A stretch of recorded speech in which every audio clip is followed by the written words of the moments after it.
Hello, YouTube. We should be live now on YouTube as well. We are here to talk about The Traitors Season 3 here in the US. The finale aired last night when I'm streaming here. And gotta talk about it. Gotta talk about The Traitors Season 3. I've had many opinions on The Traitors in the past. Many of them are still the case. But The Traitors keeps casting Big Brother legends, and I am the Big Brother guy. And I have lots of thoughts on especially the Big Brother cast on this season, amongst other things. So I will be spoiling all of The Traitors Season 3. So be prepared for that. But if you have any questions, if you're watching live, feel free to ask and we'll discuss The Traitors. That is the current plan for the stream today. So let's talk about it. Spoilers. What a disappointing ending, right?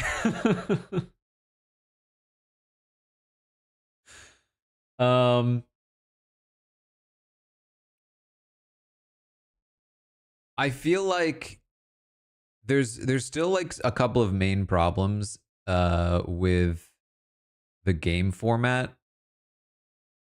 One has been talked to death. There's very little incentive to actually hunt traitors on the show.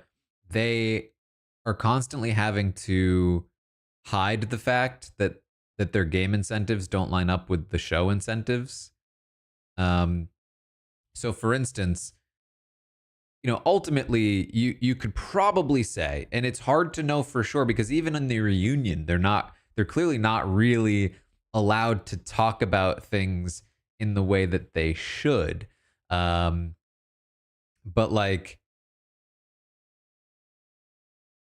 Dylan, to me, seemed to have the correct strategy for a faithful, which is buddy up to the people you think are traitors and then vote them out at the end.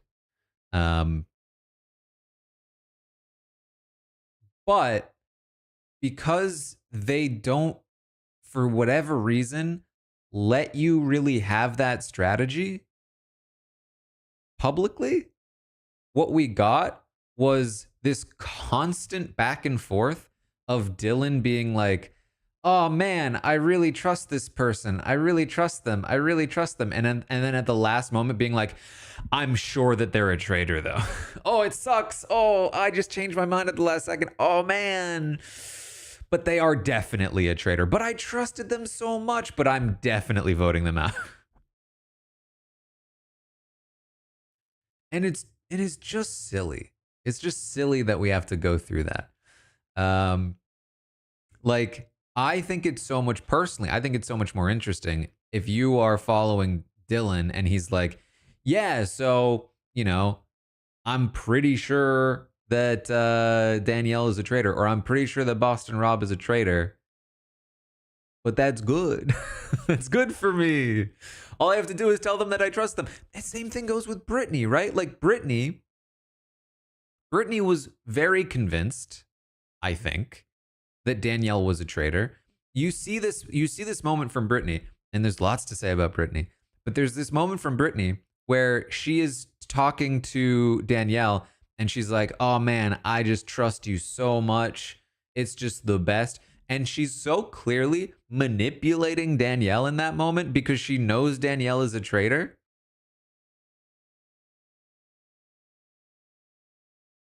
But like what it appears to be on the show is her just actually believing in Danielle and trusting Danielle. And that's just not what's happening, you know?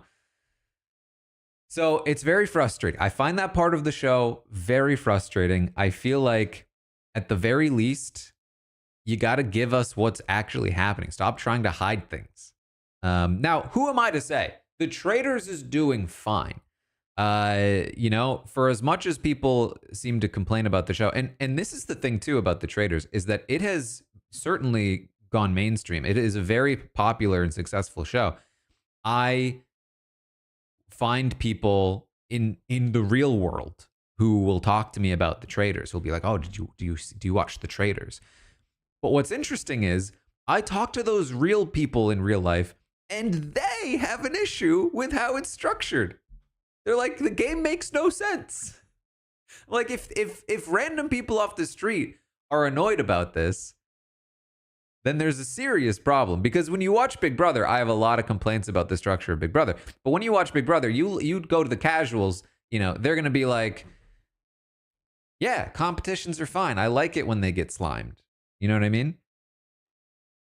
Battle of the Block? Yeah, it was great. Did you see how Nicole went out when she won HOH and then got dethroned? Oh my God, that was wild. You know what I mean? But with the Traitors, they genuinely like, yeah, the ending is kind of boring and it doesn't really make any sense. And most people would also say the competitions suck. They make no sense. Now, they have improved the competitions, but not significantly so. And they're in this weird spot where, you know, they go to this finale, and I mean, right away, you know what's happening. I mean, they did their best to try to hide it, but like, it was pretty clear that Britney was going to be voted out.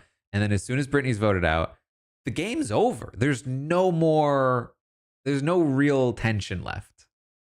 They tried to make the tension like, oh, but are they going to vote out Dylan now?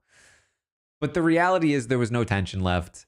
And the fact that there was still a competition that they had to do, it was wild that we sat through what felt like 20 minutes of a competition after the game had basically ended already. So, you know, that was weird. So there's still plenty, I think, to sort of like work around in that regard. Yeah. In addition to that, the editing was just so strange, right? Like, I don't think anybody, given the edit that Danielle Reyes got that season, could have thought that she had any chance in hell at winning. Like, from basically episode 1, it was telegraphed to us that Danielle Reyes is not winning this season. For her to be the final traitor, the last standing traitor, and I get that Britney ends up as the final traitor technically, but the second Danielle leaves, Britney's screwed, and everybody knows it. And Britney was a traitor for like 1 episode. For Danielle to be basically like going into the finale, she either stays and wins or leaves and the Traitors lose. It's like, well, you know they're losing. What do you mean? You know they're losing. It's so weird. And like, it's also this situation where like you have in the reunion, there, like the other cast members are having to defend her. Like, yeah, she was great at manipulating us. We were snowed. And meanwhile, like all season long, the most popular thing I see in discussion about the season is, oh, Danielle is such a bad actress. She's the worst traitor I've ever seen. What an awful player. Like, what is happening here?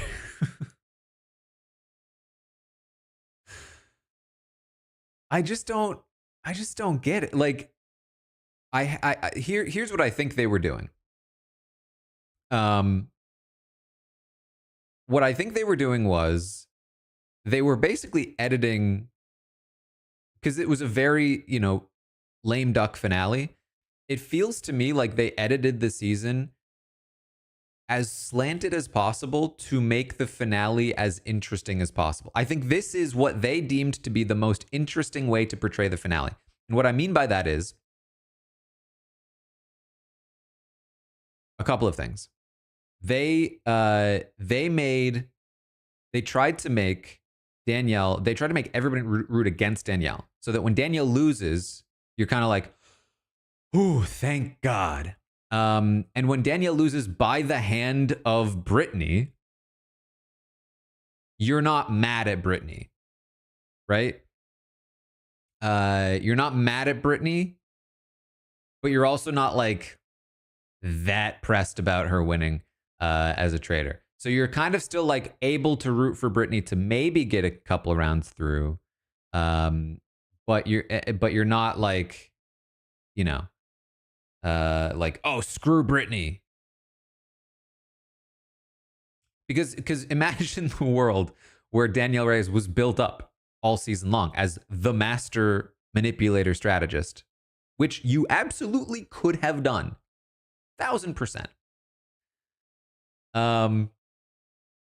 I mean, I think an example of this is look at the reunion and the way that was edited.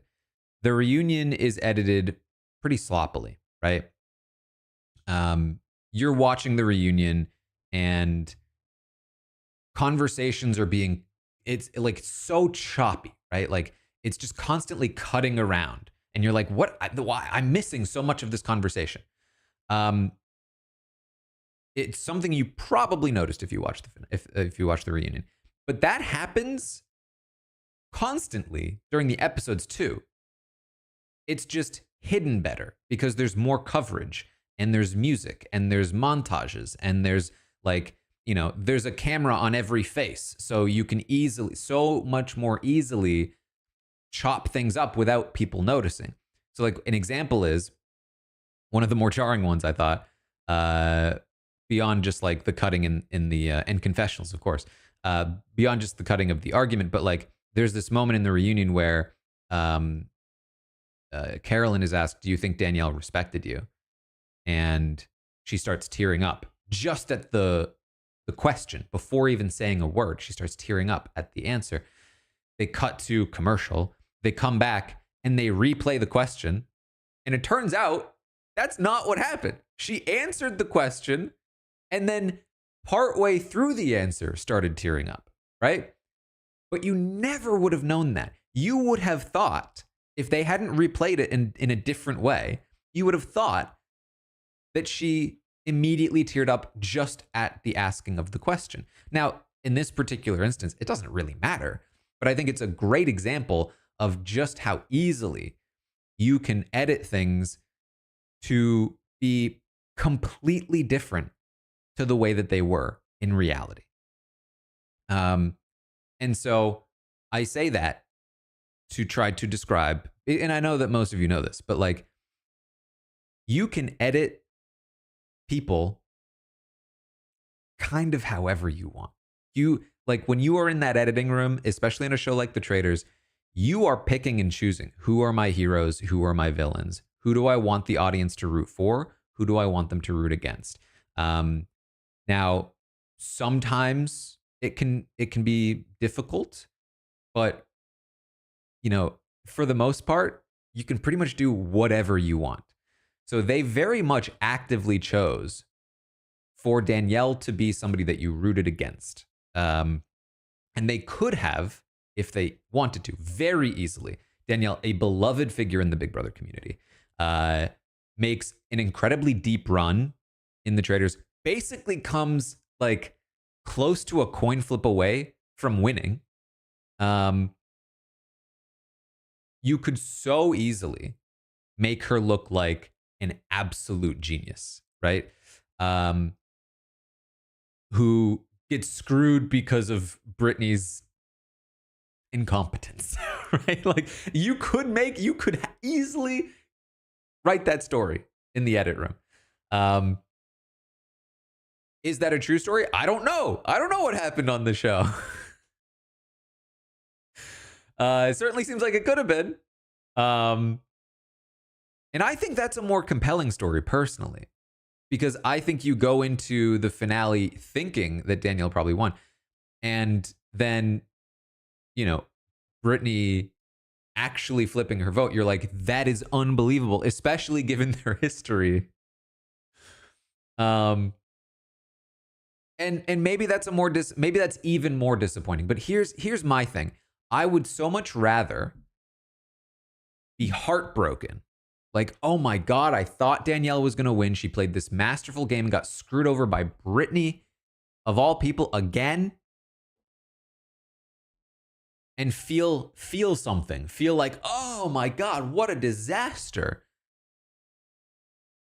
Than what I felt at this finale, which was a whole lot of just like nothing, right? Like a whole lot of just like, oh, now they're just gonna end it with 4 of them. Okay, I guess each of them get a cool 50K. Like,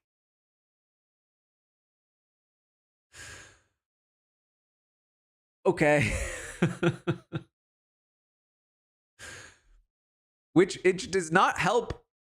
It does not help me, who has in the past tried to watch Trader seasons, and then as soon as like the entertaining people leave, I'm just kind of like, what am I watching this for? Like the game, I think for me, it is so clearly about the cast. And if you lose the cast, you lose the show. And that's part of why their meta is so predictable, because this is another issue I think that the Traitors has. The meta game is far, far, far too predictable. There's going to be a Survivor Traitor. Very, very high chances there's going to be a Survivor Traitor. Very high chances there's going to be a Big Brother Traitor. And then there's probably going to be one more, right? Like that has been the formula.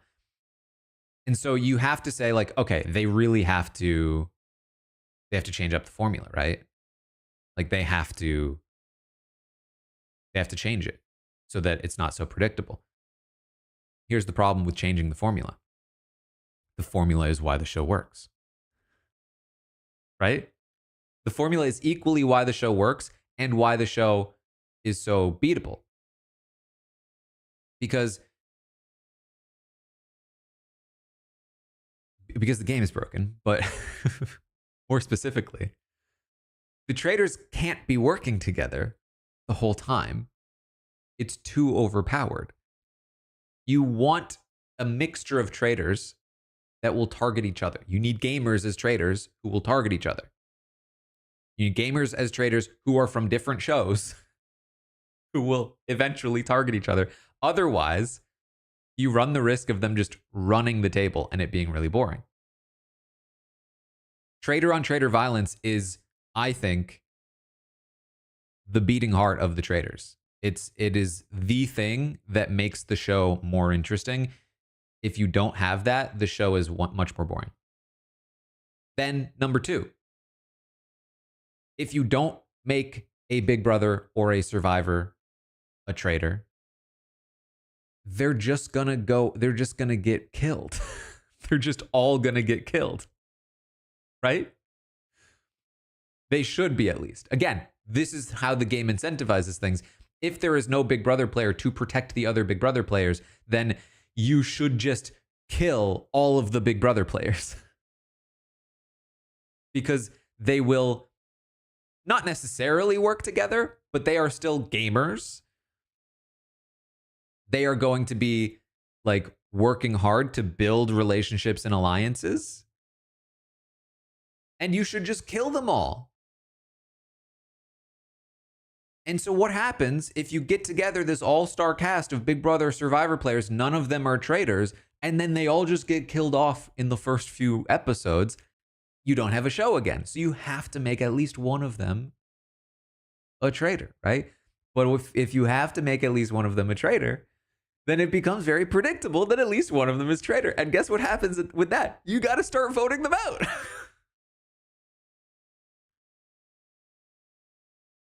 So there's a catch-22. And the show is kind of coasting on the fact that, maybe not coasting, but the show is banking on the fact that the players themselves are not like savvy to this as much. Like basically over the course of 3 US seasons, the players have gotten much better at figuring this out. And it's getting to the point where it's getting a little dangerous, right? To the point where next season, if you're not just systematically voting out all of the Big Brother Survivor players, you're not doing it right. And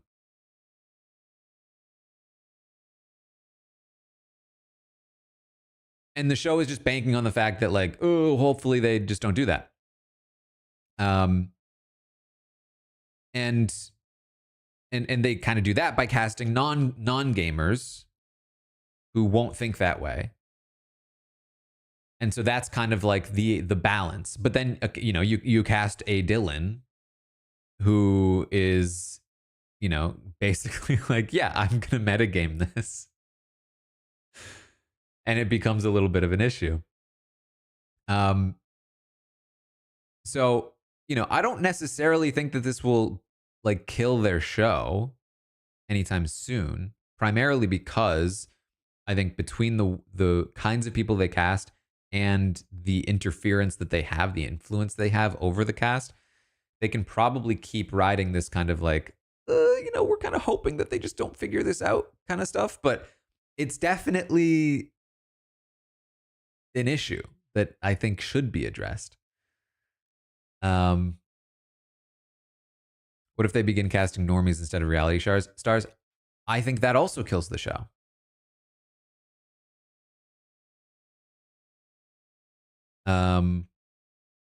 I think that the show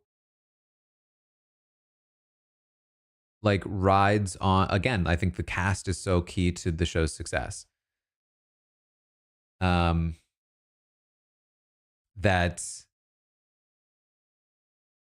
it just doesn't, I don't think it works because the game format is just not that interesting. Like the show is vibes. The show is vibes and simplicity. And so you can go a long way with that, but you can't, I don't think you can be the mega hit that Traitors US is without the casting it does. It's bringing together the reality television community. Quite frankly, I would not be watching the show if there weren't Big Brother players, if there weren't like familiar faces on the show. In the same way that I wouldn't be watching Deal or No Deal Island if, Dr. Will hadn't been there. You know what I mean? Like, who is watching that show if you don't have established characters from other shows on it? That show is, it's not happening. Now, there would be people who watch the Traitors without it. I am not necessarily the majority there. I think there are people that really like the vibes. I think there are people that like the concept. And there are lots of people who would prefer an all completely new player cast. And I think there's a way to make that work. But again, I think that you have to tweak the formula, tweak the game structure. And I think there's plenty of ways to do that. But you have to do so in a way that is not super confusing. And I say that though, but like the way that they do their show is not not super not confusing. Like this whole thing with the seer, like the seer is another very silly thing that is incredibly gameable in exactly the way that Dylan clearly again knew. They were talking about like, oh, if it's a traitor, they're going to lie and say that the other person is a traitor. No, not unless they're stupid. Like, because of exactly what Dylan then says, which is if they say one of them is a traitor, you vote them both out 1,000%.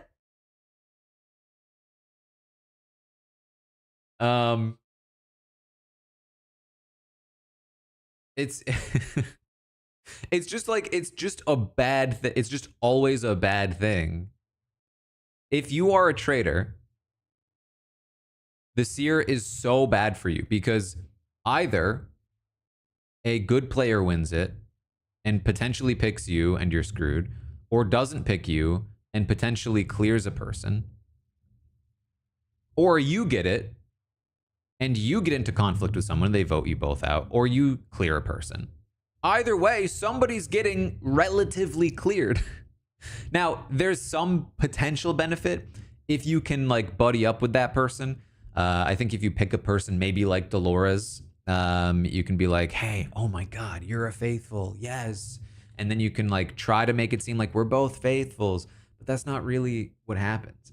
And here's where the seer really breaks, because you could just say it's a check on the traitor's power, but it's also terrible for the faithful. Not the other faithfuls. It's terrible for the faithful that wins it. You don't want to have the seer power. Because if you find the traitor, the other players should vote you out. They vote you and the traitor out. That's what they should do. Because of course, if you find the traitor has to accuse you too. And why take the risk? You just vote both of you out. So you don't want to find the traitor. You just want to clear someone. Okay, now you've cleared someone. Now they're cleared, but you're still not cleared.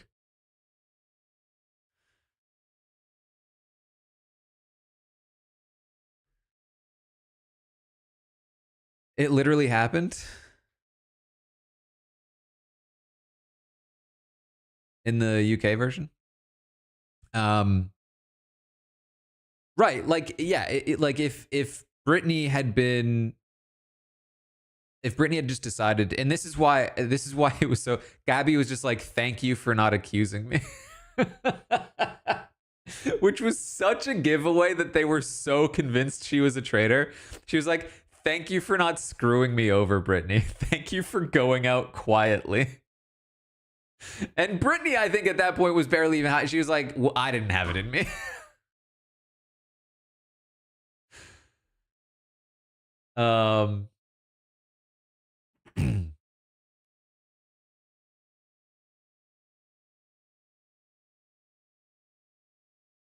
It's just their game mechanics are so poorly. I mean, I thought Big Brother's game mechanics can be poorly thought through. The Traitors game mechanics are just not good. Now, what the Traitors does well, the fast pace, the round table, and like I said, the vibes. And I will include, so there's different kinds. There's like story edit, and then there's like vibes edit, I guess is what I would call it. I was a trained editor, but don't remember all the terms. I think story edit is bad on the Traitors. It's very, I think, predictable and not very satisfying. Like, when have you watched a season of the Traitors that felt super satisfying, at Traitors US at least, that felt super satisfying, that wasn't satisfying because it's like the thing you like? Season 1 was satisfying for me because of the outcome, but if I wasn't attached to the outcome, I would have thought it was really boring because it was pretty straightforward, and it was a real what am I looking for? Stomp. It was dominating performance. The best one, a steamroll, is what I was looking for. Thank you. The most satisfying, season I've watched now is the Canadian season 2, and I haven't watched many seasons, but that also had a result that I was really personally invested in. I also thought it was like a fairly fun outcome regardless, but I saw in discussion that people also thought that was a little boring. So story-wise, I don't like, but the editing for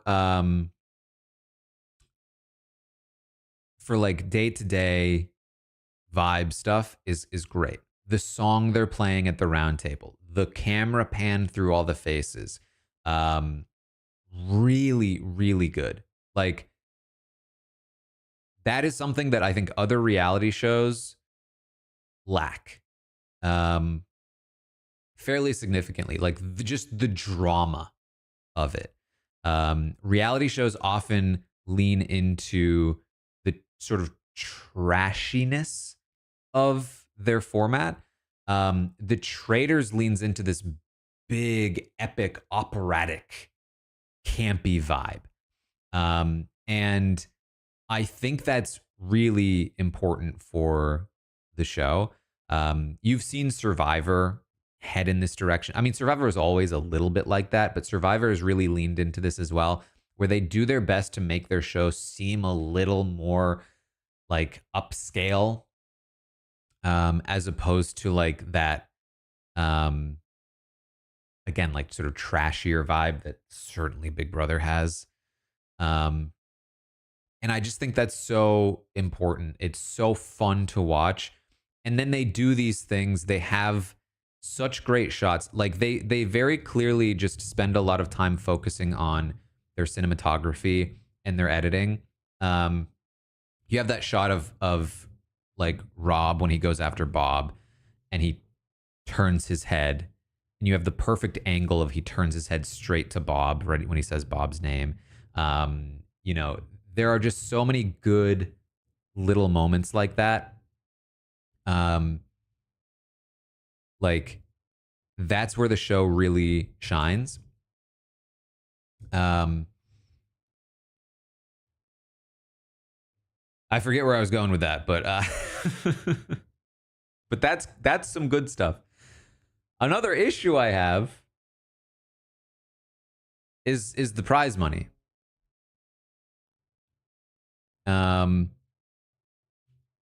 It's just not high enough, right?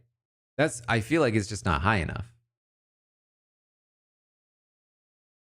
Not only have you cast people who are already, for the most part, probably wealthier than your average reality contestant, probably to a fairly significant degree. You're paying them to be there. Here's the thing. I don't know how much they get paid to be on the Traitors. I don't know. I have not asked. I don't, I don't usually dig for those kinds of things too much. But I do know that they get paid well. And quite frankly, I don't think that they get equal pay on the Traitors. I don't think that's a thing on the Traitors. That's where I was getting at, Brian. There is a very decent chance that every single one of the people who won at the end was paid more to be on the show than they won winning the show.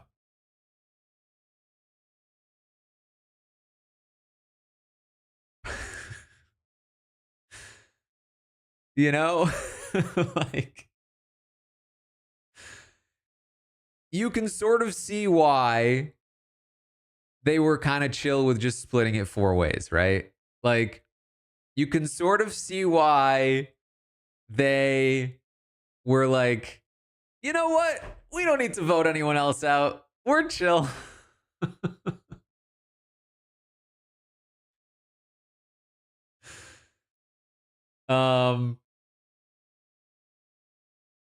I think that's an issue. I do. I think that like, especially if you're going to cast a bunch of people who are like not super competitive to begin with, you need to at least give them some other incentive to play harder, I think.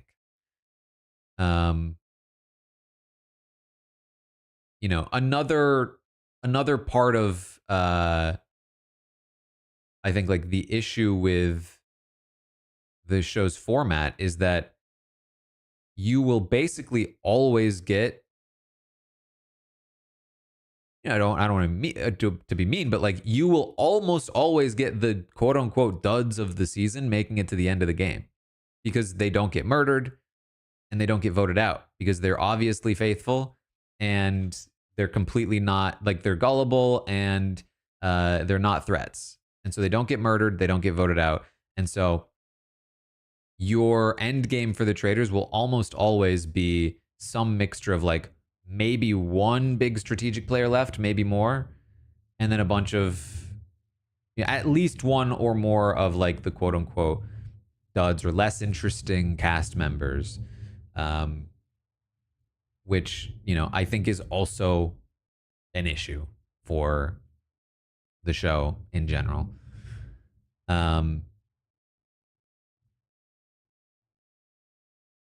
So those are I think some of the things that just continue to stand out to me with the show. It's still like it still works, which I think is really interesting. And I think again that comes down to the way they edit the show, the vibe, the cast. And I think that given its current status, it's a great way for reality contestants to like get a bit of a bigger profile for themselves. For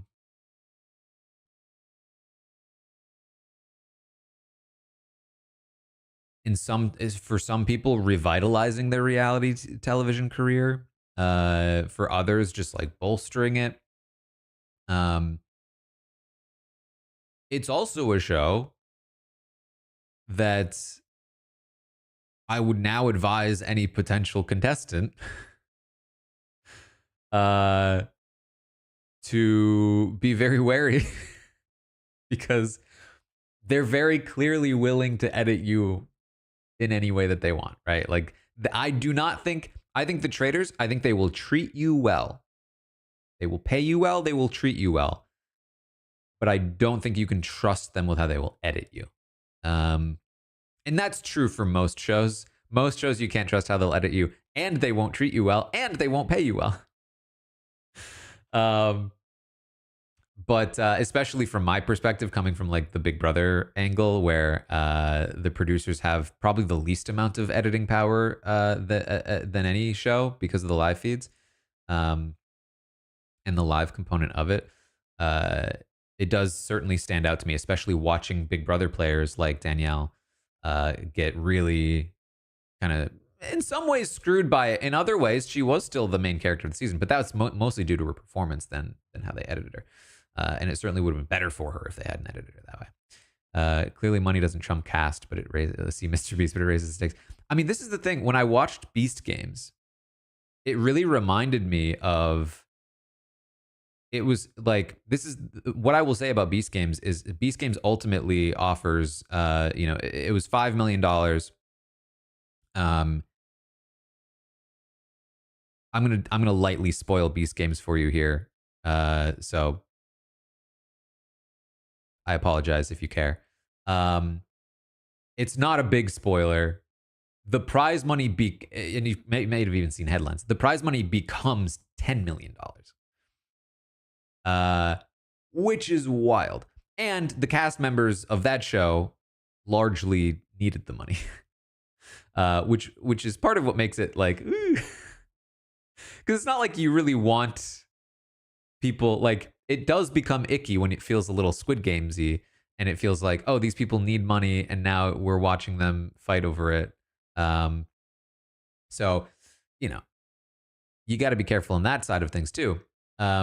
But what I will say about Beast Games is that it reminded me of when, of like the beginning times of reality TV, when winning Survivor and winning $1 million felt like absolute life-changing money. Like, you are now a millionaire, not really after taxes, but you are now like, that at least at the time felt like generational wealth. Like, but inflation happened, and it's still a lot of money. It's still, I think, life-changing for a lot of people, but you don't often see it talked about with the same reverence that it used to be. But on Beast Games, it really was like 1 million you can buy a house, not in San Diego. No, sir. Especially not after taxes. 1 million after taxes. You could maybe buy a little shack.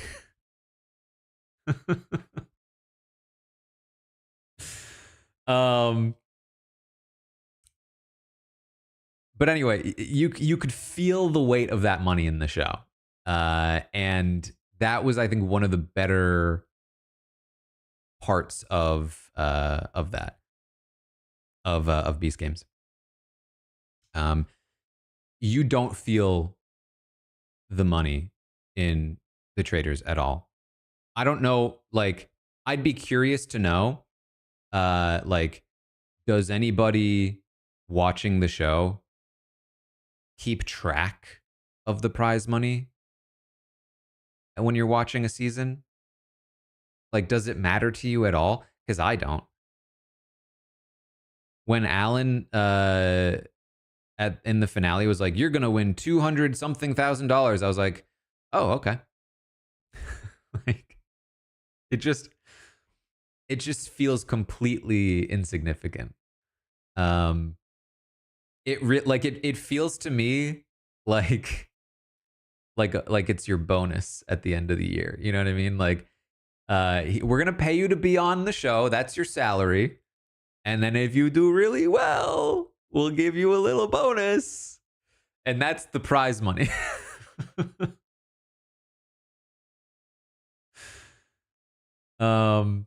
And that just feels weird. It feels weird. But okay. I think the other main thing I feel like I need to talk about. I love Britney. Love her. She is, I think, a Hall of Fame confessionalist. I think personally, at her best, when she's not the main character as a confessionalist, when she's just getting some quips in. But she held her own. Love Britney. And I thought she did a great job of manipulating Danielle into choosing her to be a traitor and not killing her as a traitor. But oh my God. Switching her vote from Ivor to Danielle.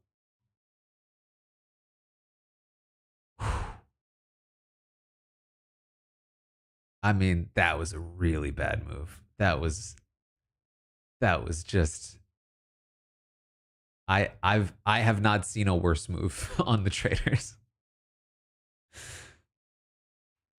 You know, I say that. Literally, Dolores in that very episode voted for Ivor out of nowhere. But like, oh man, there was less than zero reason to make that move.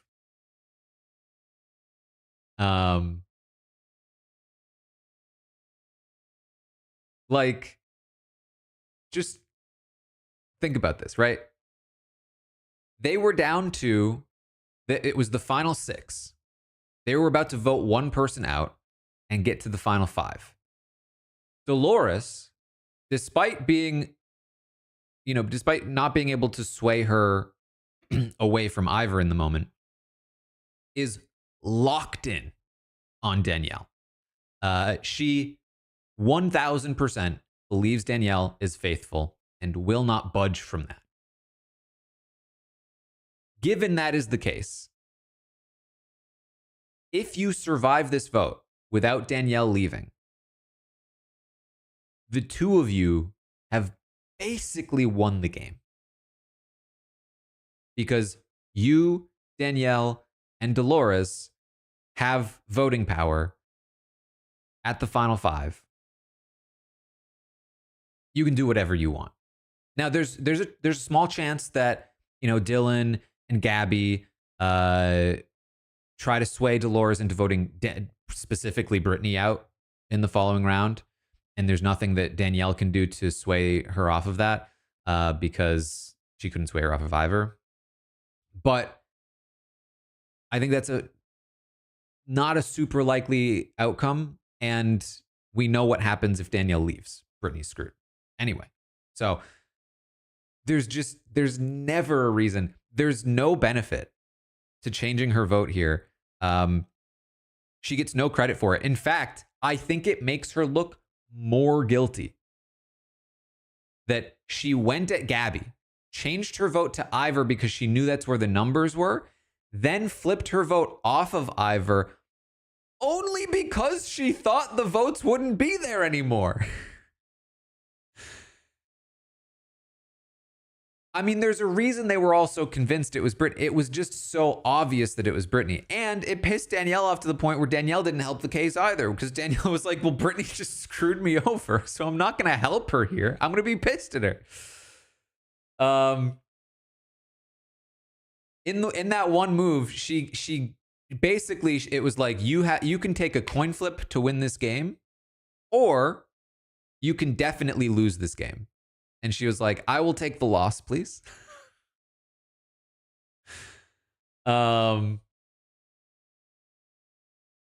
Just oof.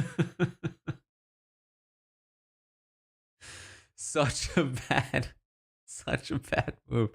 And to just like think about how different the entire season would have been if she hadn't made that move. Now, in the reunion, she mentioned something, which is, I'm still not like 1,000% sure what was in her head when she made that decision. Because in the show, she's saying, oh, well, Dolores gave a look like she was voting Danielle. And so I thought the votes weren't there. That makes no sense. I'm sorry, it makes no sense. It doesn't matter. If you think Dolores is voting that way, you still vote Ivor. Because voting Ivor is still the better move. Even if Dolores did flip, on the off chance she didn't, it's certainly the better move. Even if she did flip, it's still better for you because it doesn't look as suspicious.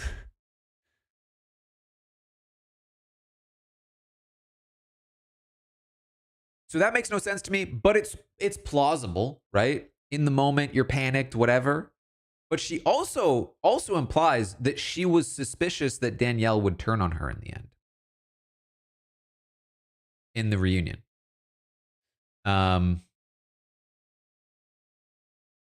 Like she was like, you know, there was definitely a thing in the back of my head that you might have betrayed me. And this is where I think you really need to like dig deep into the psychology of Britney. Because Britney is a player who on her first season of Big Brother was on the season that the fans dubbed the summer camp season. It was all kumbaya. I mean, there were arguments, but that was mostly because of Rachel Riley. For the most part, outside of Rachel, it was a very kumbaya season. Everyone was just friends, hanging out. She makes it to the final four with her friends. And then she sat down and told, I'm sorry. We've all been playing the game the whole time. We've dragged you here to the final four, but now it's us three bros and you're out. Sorry about that. Massive betrayal. Clearly deep traumatic scars. She's voted out of the final four by her friends. And that's it. She comes back 2 seasons later. This time, battle hardened, ready to play more aggressively, more strategically. She gets into some big alliances. She's making connections. She's got agency. She's holding off players like Janelle, Mike Boogie, and even Dan Giesling himself. She's doing a great job. She sacrifices Dan when Frank keeps winning competitions. Everything's going well until Dan steps out of 24-hour solitary and hosts his own funeral. And then just like that, she goes from being in a winning position to out in the same round because Dan flips on her.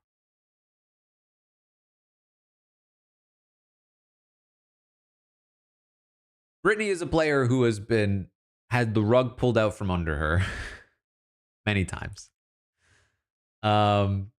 She is very aware and cautious, I think, of other smart players. So I can see why she would have been a little skeptical about Danielle. Now, here's the thing about Danielle. Danielle is loyal to a fault. I don't think people remember this or recognize this about Danielle.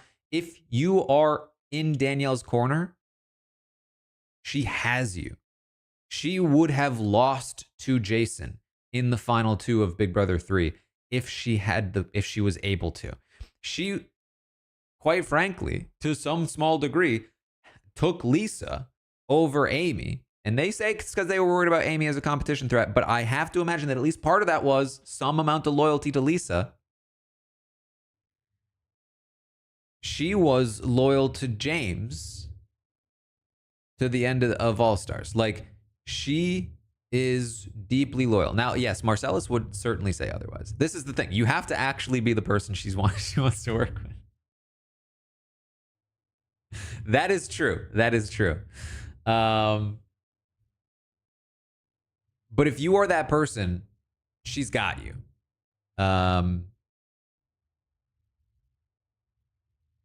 don't think people recognize that about her. And I think also, I guess it is a very salient point that, like, you also need to know that you are the person she is loyal to and not somebody else. But, like, who else would she be? Maybe you would have thought Dolores, but that's not really how she operates. Did I see Lisa's tweet about the Traitors? No. What did she say? So in the reunion, Britney implies she was worried that Danielle might betray her. I don't think Danielle was going to do that. I really don't. But even if she was, it's still not the move.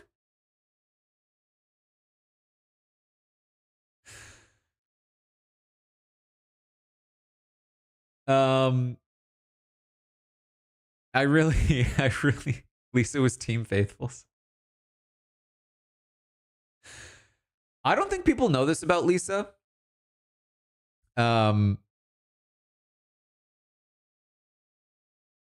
Lisa has definitely been on record in the past of, like, being a bit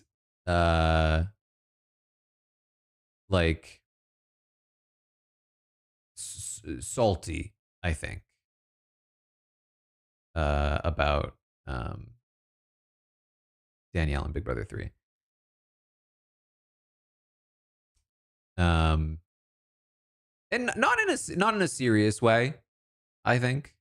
But, like, it's not like from my perspective, seeing Lisa's interviews here and there, it doesn't feel like they're besties.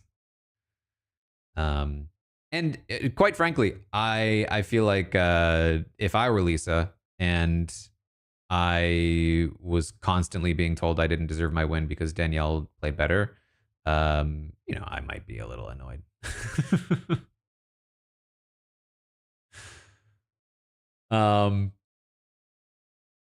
But anyway, you have to imagine that part of what's happening with Britney, as she implied in the reunion, is that she not only is thinking Dolores might have flipped, but also I'm worried about Danielle myself. Danielle has Dolores, I don't. Right? If I help this go through and we get to, like, a final 3 scenario or something along those lines, then, like, they could vote me out. Danielle could take the solo win. It's a reasonable thought. It's a reasonable thought to have. Should it be influencing her decision in this particular moment? No, I don't think so. Um, so it's hard to know exactly, like, for me, that's sort of like where it seems to land. It was a combination of already being a little nervous about going through that, on top of feeling like Dolores was indicating that she was voting another way and just making a mistake in the moment. But man, oof, oof. Here's the thing. I felt like obviously the edit was implying that Danielle lost. Um, but I figured after what happened in reindeer games, there's no way Danielle and Britney would be friendly if Britney made the call to vote Danielle. And here's my logic behind this. As Britney explains in the reunion, they had a cumulative like 3 hours of a relationship prior to doing reindeer games. When they played reindeer games, they were aligned. Britney similarly had to make sort of a split-second decision and chose for Danielle to compete in a competition that Danielle lost and then was eliminated in. The way that competition worked is that each subsequent person would have less time to compete in the challenge. So if you go first, you have the most amount of time to compete. You win it, then you choose who goes next. So you have to make this kind of, it was a very good episode. You have to make this kind of decision between, do I want to choose an ally to go next to give them the most amount of time remaining, or do I want to choose an enemy in the hopes that they fail and the whole thing ends? Because the first person that fails, the competition ends. You might not even need to compete in this thing. Right? So how this worked was, I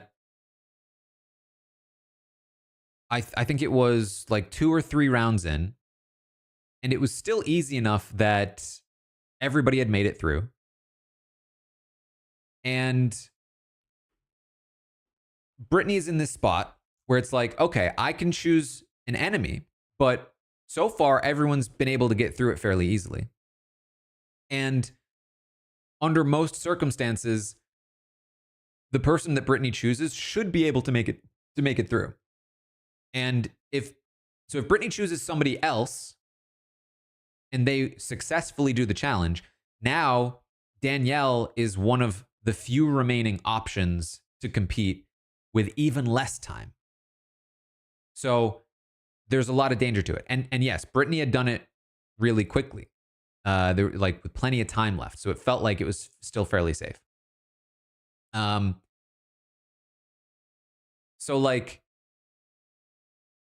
you know, there's a lot of reason to believe that like maybe she should just pick Danielle.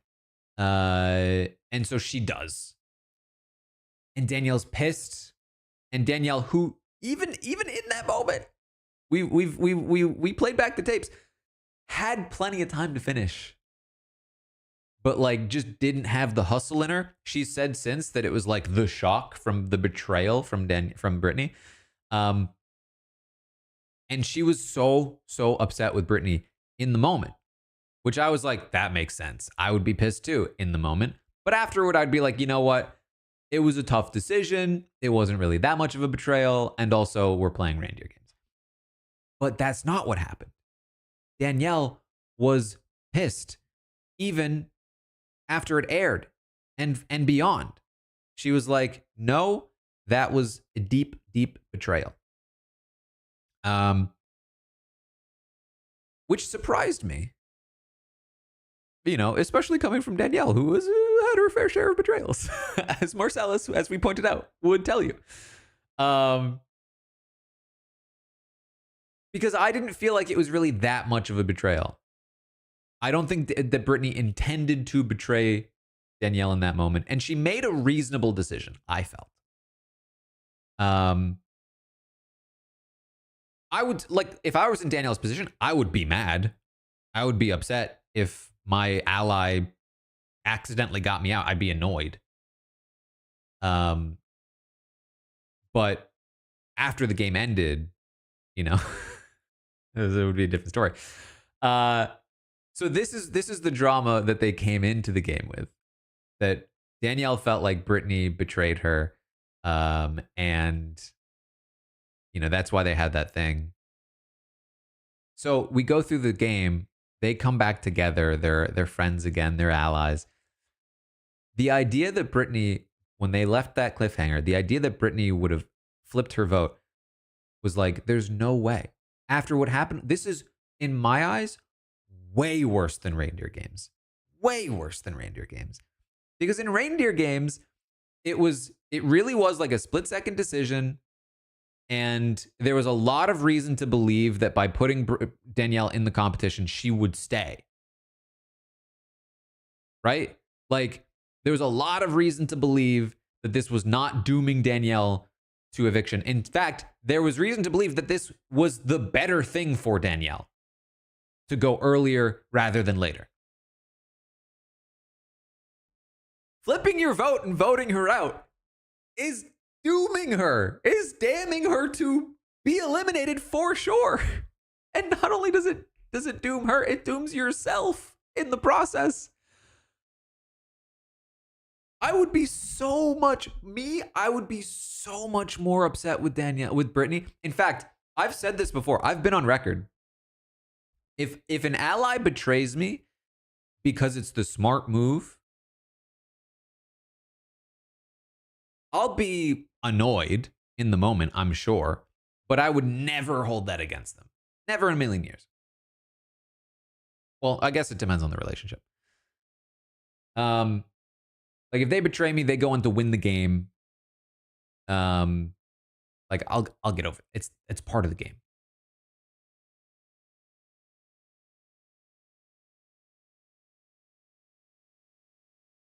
If an ally betrays me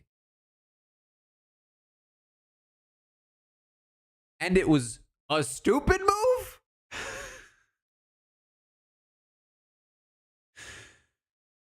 it was a just flat out bad move and it screwed both of us,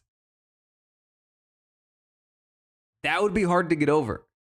That would be hard to get over. Yeah, like MJ betraying Leah. If you are betraying your closest ally and it's screwing them over and it screws yourself over, that's how bad the move is. Oof. I'm sorry.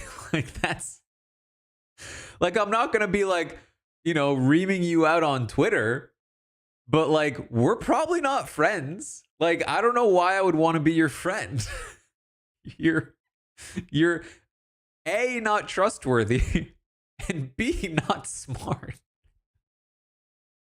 You know what I mean?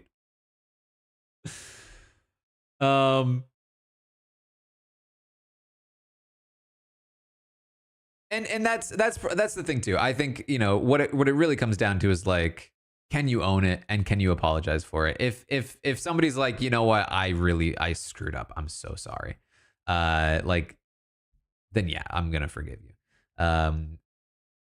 But I think here's my theory. I think the vast majority of people that betray their allies and screw themselves over in the process are also the kind of people who are not capable of owning that decision.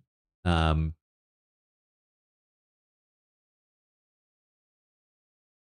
are some exceptions, but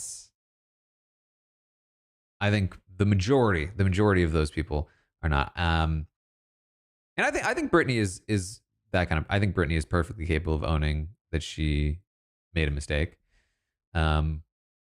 But me personally, I would be so much more pissed. And given how pissed Danielle was at the other thing, I was like, there's no way she would not be even able to look at Britney. Especially because choosing Britney to be a traitor was a mistake in the first place. Like, there were much better options to choose people for traitors. She should have chose Dylan. And I think that's what Dylan wanted. He had been angling to be recruited the entire time. The reason he goes after Britney or goes after Danielle is because he's like, yo, you didn't pick me? This whole time I've been trying to get freaking recruited as a traitor, and you chose Britney, and you clearly chose somebody other than me. And if it wasn't me, it was probably Britney, right? If she chooses Dylan, Dylan has much more sway in the game than Britney does. Dylan's not coming after her. Maybe Britney's pissed and goes after Danielle, but you can flip that around on Britney much more easily than you can flip it around on Dylan. It's just flat out the better play to recruit somebody like Dylan or even Gabby. Because those are, again, like locked in votes. Like, are you getting Britney, Gabby, and Ivor as a voting block of 3 against Danielle against Dylan, Danielle, and Dolores? Probably not. So recruiting Dylan was just the better play. But Danielle, I think intentionally chose the less optimal route because she wanted to win the game with Britney.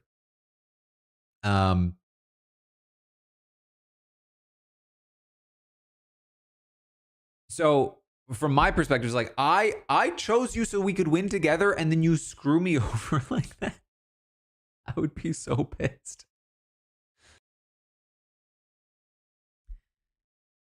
Yeah, I mean, I agree. Like I said, I think Britney might then turn on Danielle, but again, like it's just such a better position because even if Britney knows you're a traitor and she was not recruited, she can come after you all she wants. She doesn't have the social capital to make it stick. And there may still be some hesitancy, like her not wanting to be wrong. You know, like would Britney really go after Danielle hard if she was not recruited? You know, maybe she would, but would she go 100%? Would she hold back a little bit for fear of being wrong and screwing Danielle over for no reason? I mean, given what happens, maybe she does. But even so, she doesn't have the social capital that Dylan does. I think Danielle wins the game if she recruits Dylan, and I think she knows that. Like, I think she knows that. Murdering Tom was also a mistake, I think. I think that came from the fact that Tom was part of the discussion with Gabby about being suspicious of Danielle, and Dylan was not. So it's like, if you know Tom is already suspicious of you and you think you have a good enough relationship with Dylan that you might be able to sway him, I can understand why they go with Tom there. And you go with Tom over Gabby because of the men versus women thing, which is another way of metagaming. But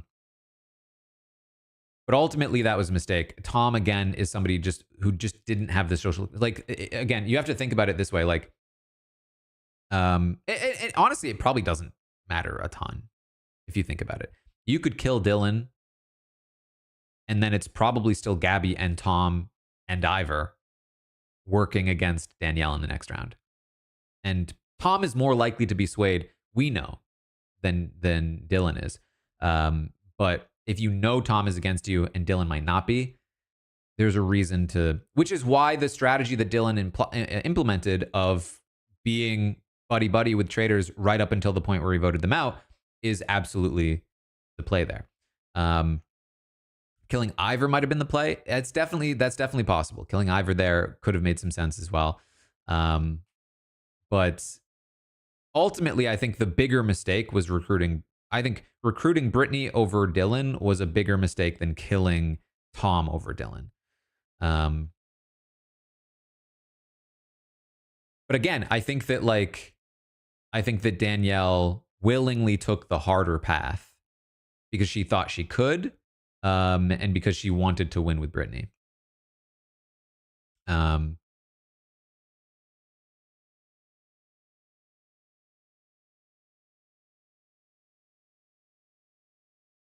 Yeah, so that's... I thought for sure. I was like, there's no way she would be chill with Britney if that happened. And they seemed so chill on social media. Not that I was like following intently, but I was seeing people talk about them and they seemed chill. They seemed a little less chill at the reunion. I do wonder how much of like their social media is policed by production, because if Danielle and Britney show any kind of animosity toward each other on social media, it does basically spoil exactly what happens. So I wonder if they were told explicitly, you cannot seem like you don't like each other. Because basically our entire season is building onto this cliffhanger that will be 100% spoiled if you two have any kind of hint of falling out. Um, but so maybe that's part of what was happening. But I thought their reunion interaction was very funny, because I think Britney was 100% correct when she was like, "Listen, we knew each other for 3 hours for reindeer games." But I also think Danielle was 100% correct when she was like, "Yeah, we're chill, but I'm not working with you again."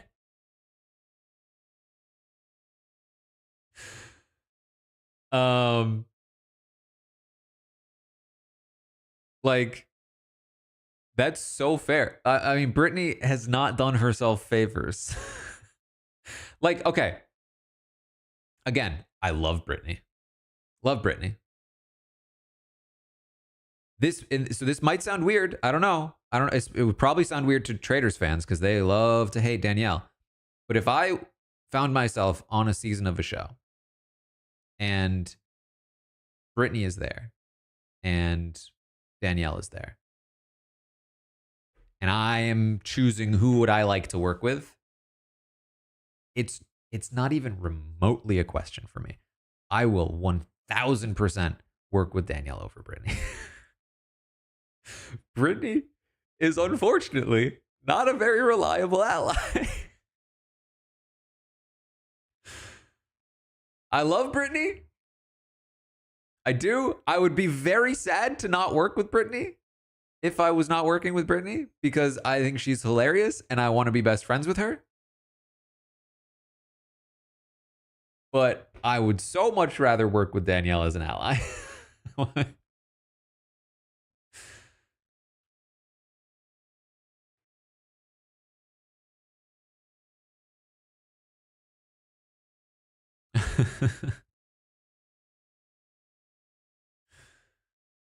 um,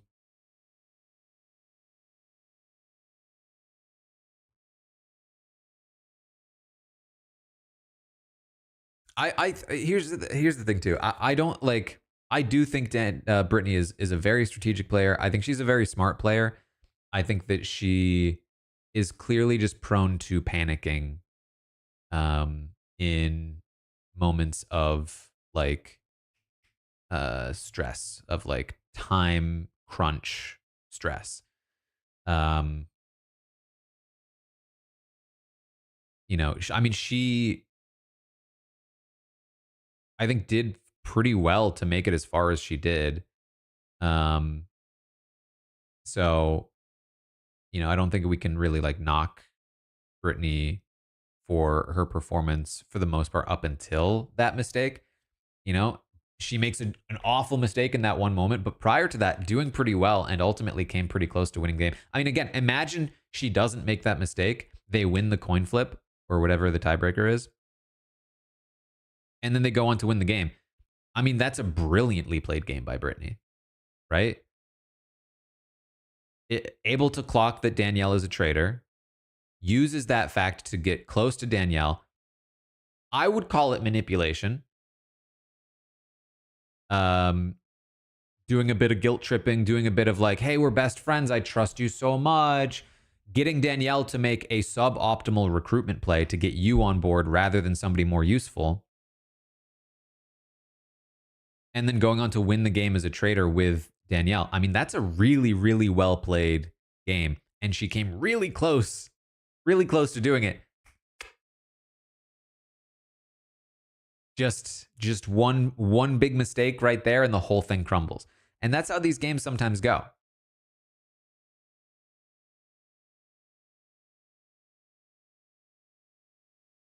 Um, and I mean, similarly, again with Danielle, where like, I mean, what a performance by Danielle. She comes in with a big reputation. Now, I don't think that most people um knew about Danielle's reputation. And I think this was huge for her success. I really do. I'm going to give Danielle probably way more props than most people in the Traitors fan base seem to. But what I will say is that um, she definitely benefited from not having the reputation of, you know, a Parvati or Rob or Dan or Tony. Like, you know, these other people who played a little more recently and have a more devious reputation. I think most people didn't really seem to know or remember Danielle's reputation, which is part of what allows her to go in and play this role of like scared, uh, you know, scared player, um, which apparently was very effective, except for with with people who knew her. Um, so that's cool. And definitely like an advantage that she had. But what it did do is that there were still a couple of people that did know her, and those were huge liabilities. Um, so that was rough. Uh, Ultimately, though, she faces what I found to be the most contentious and self-destructive set of traitors I've ever seen. Um, the fact that by what was it, like round 2 or 3, they were already turning on each other. And throughout most of the season, there's constant infighting and sabotage amongst the traitors themselves. That is an incredibly difficult thing to navigate. That should tank all the traitors. Being a traitor on the traitors is like a prisoner's dilemma. And this is where I think the game works its best structurally and entertainment wise. Again, traitors infighting is like the lifeblood of this show. The show is so much more interesting when it's traitor on traitor violence. But it shouldn't happen. it's bad play. Generally, it's just bad play for traitor on traitor violence. The traitors should just work together. They are so incredibly powerful if they actually just work together. If you put a group of traitors who all got along and wanted to get to the end together, they would steamroll the traitors like no other steamroll you've ever seen in another show. More so than the committee on Big Brother 22. It would be impossible to counteract them. It'd be very, very powerful. What happens is, and I think this is intentional, I would hope this is intentional, that they cast people who they do not think will like each other or work well together. Because then you get people like, I don't want to stick my neck out to protect this person. People are always worried about like, oh, well, we can't all be on the same page. But like, think about it, especially if you're metagaming.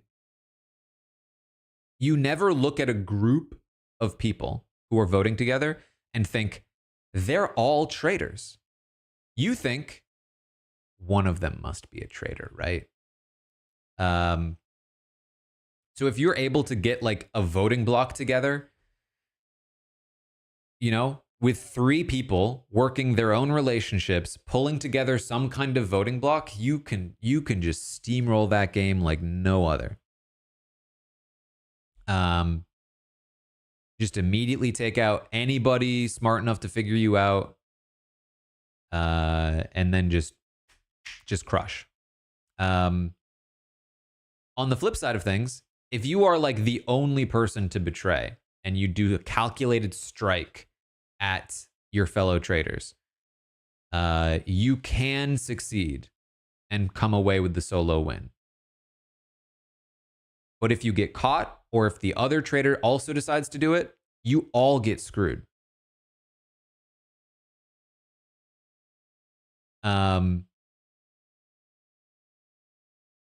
It's pure prisoner's dilemma.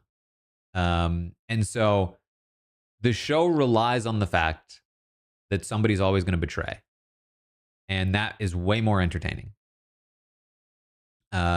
So you know, Boston Rob coming out of the gate going after Bob screws over Danielle massively.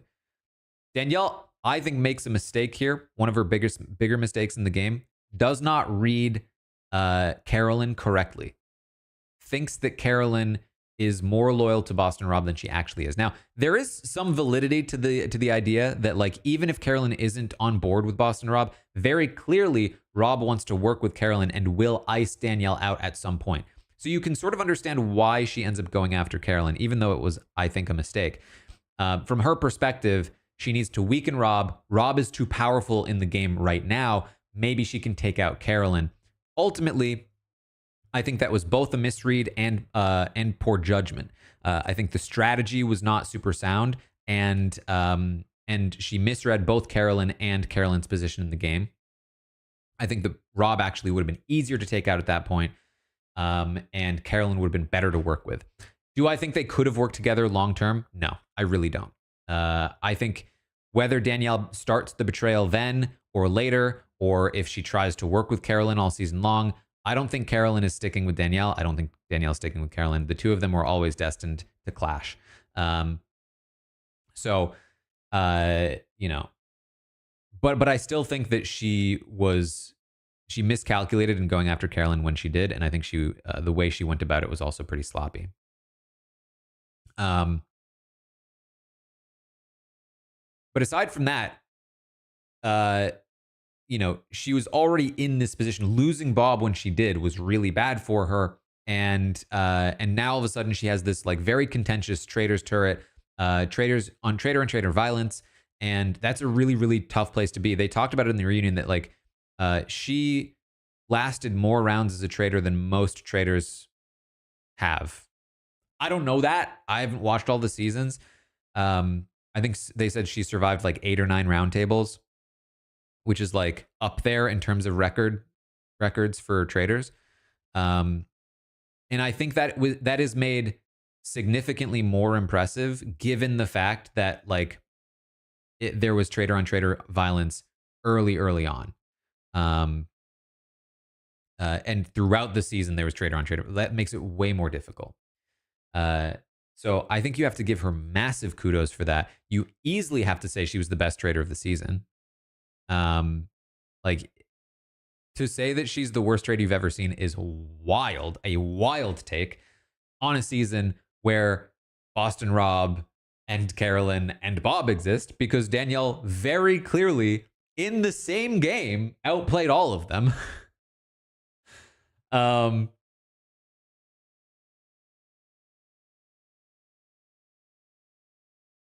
And it's like, I think you could say that like maybe she didn't outplay Bob, but she specifically outplayed Boston Rob and Carolyn. She like went head to head against both of them and won. I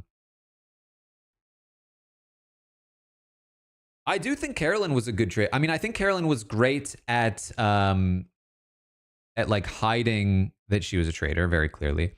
What Carolyn seemed to lack was social connections to make any, like, Carolyn was great at the hiding part of being a traitor. What she was not great at was like the other stuff. Meaning she didn't have the social capital to make moves or have agency, both with the faithfuls and with the traitors. She couldn't get the kills in that she wanted in the traitor turret, and she couldn't make votes happen at the round table. And those are both very important things, arguably more important than not being suspicious. So that's where she's, I think, fell short. I think the biggest thing for me, for Carolyn, and this is part of why she's such a good character, but also part of why I think she has struggled. And here's the thing too, I don't want people to get this misconstrued. I'm a huge Carolyn fan. I was a huge Carolyn defender on her season of Survivor. I don't remember which number it was. I really felt like she was undercredited at the end of her season of Survivor. I really do think, and I really appreciate that she like stands up for who she is and is like just genuine about like, this is who I am, and people do disrespect her. I think that she did a better job on Survivor than people gave her credit for. But what I will say is that I think one of her fundamental flaws and weaknesses in the game, apart from I think a little bit of like self-doubt and insecurity, which I think screwed her on the chess challenge, where she was like, oh, well, nobody listens to me. And then it was like, oh, well, who would say that? Carolyn would say that she's the one that is not listened to, which is like, it's tough, right? This is where things really start to spiral with like the way our society works. But like, she isn't well respected or listened to as much as other people. We see that in the show. We see that on Survivor. But then if she allows that to like internalize, now there's like an insecurity there that almost makes it worse. And so like the burden is on her to overcome the situation she's put in. And if she does that successfully and comes out as a strong person that's not insecure, she'll get hate for that. There's no winning. But in a game like this, it definitely hinders her. And I think the other side of this is she is too honest. There were many times I felt that she should have just played ball. Like,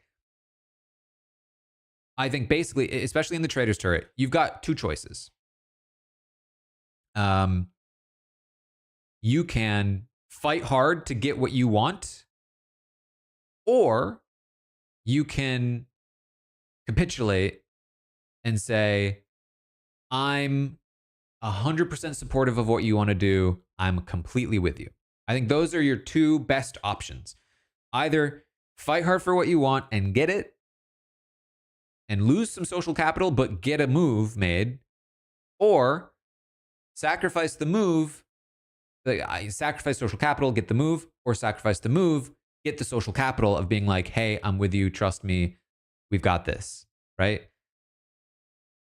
Carolyn, I think, nearly every time took the middle ground of kind of sacrificing both.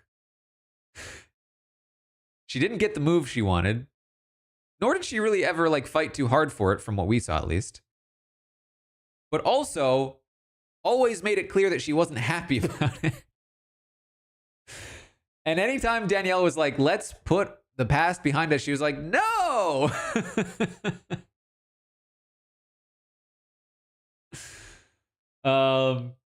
Which is, not the way.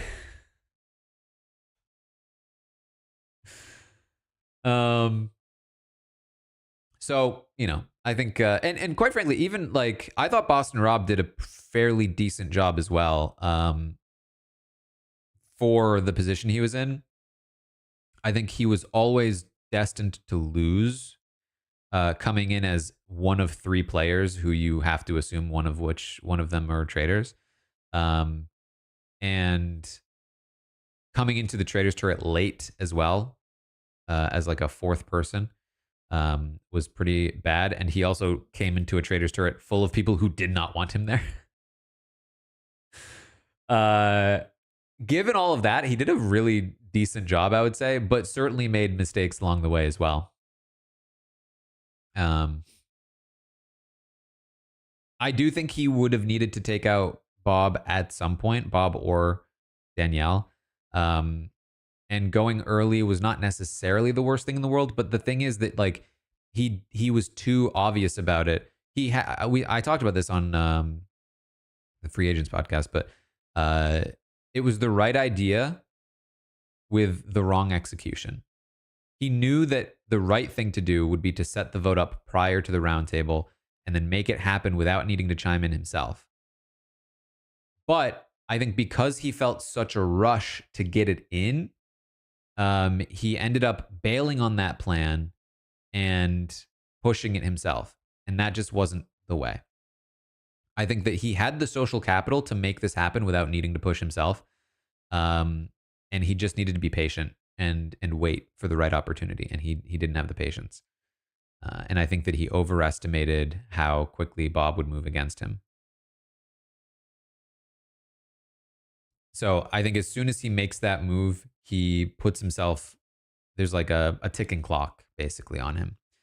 And honestly, I think that after that, once you take out Bob, once you've made that move, I think he needs to take out Danielle next. I think he needs to take out Carolyn next. I think he needs to just decimate the rest of the traitors and then start recruiting allies.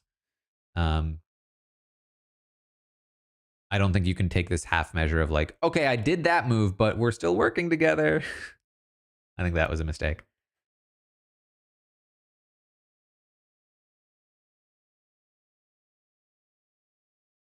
All right. That's many of my thoughts. Let me know if you have any questions.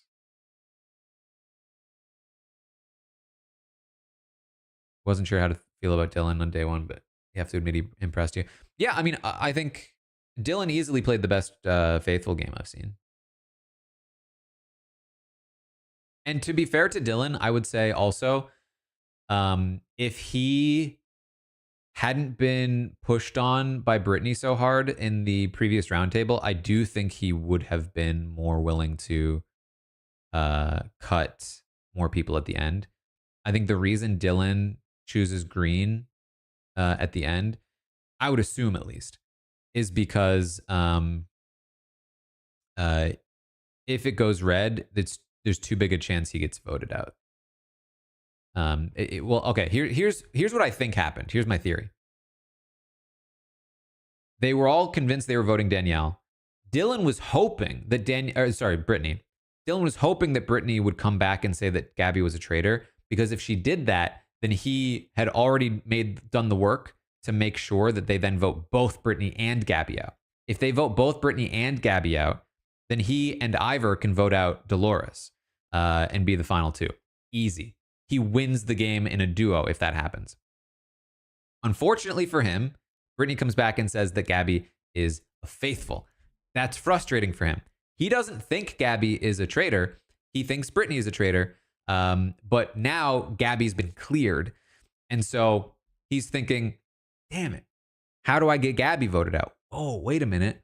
They could both be traitors. He floats that idea, but it doesn't stick because nobody really believes it, right? Then Britney starts coming for him, and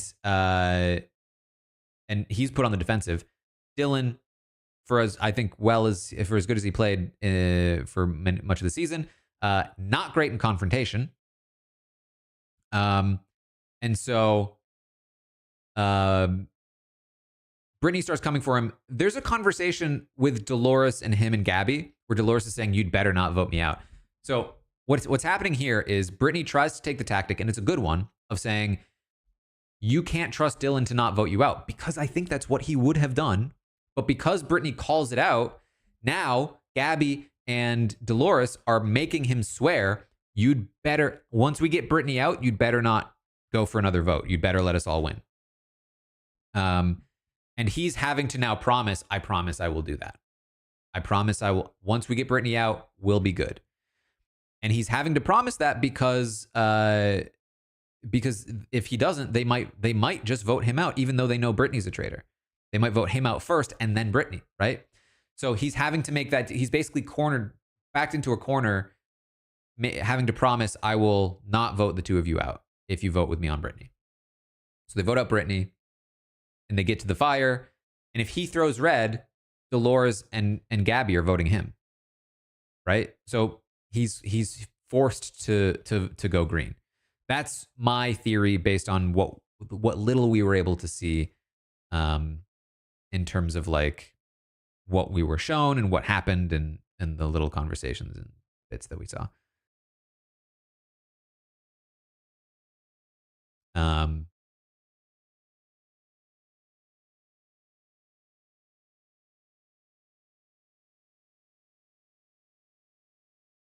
have I done a podcast on Neta's Traitors Canada game? I think I did a little bit of a. I think I did a little stream on that season, but um,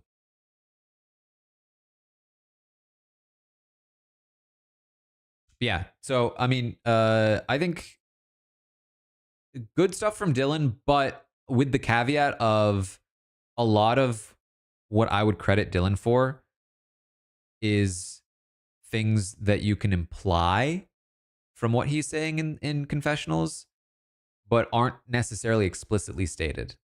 So it's possible that that this interpretation is over crediting Dylan, um,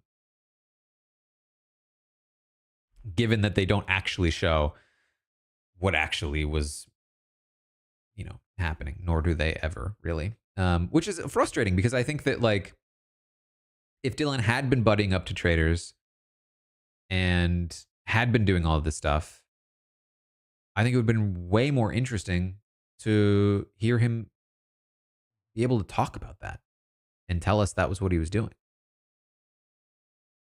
Any Big Brother players I'd like to see in future seasons, or as this season made me not want to see more of those players. Listen, I'm happy to see any players go on if they want to go on. I like get paid, get on a really popular show, hopefully do well. Again, just be wary that like, that they might edit you in a certain way. How do I feel about Derek's game? That's a good question. I'm not sure what to think about Derek's game because, like, what was Derek doing there?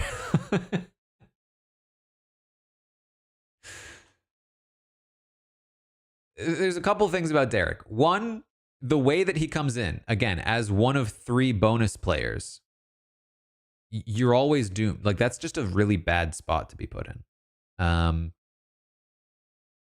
You're one of 3 bonus players. You're one of 3 players with a big reputation being brought in. One of you is like metagame screws you. One of you is definitely a traitor. So that's a bad place to be. What that does is incentivizes you to suss out the traitor amongst the 3 of you as soon as possible so that one of them will be outed as a traitor and then you won't be voted out because it's like, okay, we got the traitor amongst the 3. The problem for Derek is that he just got beat by Rob, right? Like Rob just had more social capital than him, and he couldn't compete with. And Rob has an advantage as a trader because he has the support of his fellow traders to some degree. Now I say that, but Rob didn't actually have the support of his fellow traders, so maybe he didn't have the advantage. But at the end of the day, Rob just had a better had more pull.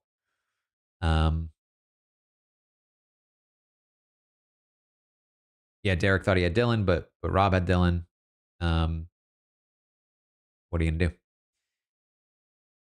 I think that I think he had generally the right idea, but like, it's the sort of thing. It's similar to Dan, where it's just like you're not gonna win. But you're not going to be Derek Levasseur and come on and win, especially as a faithful. Um,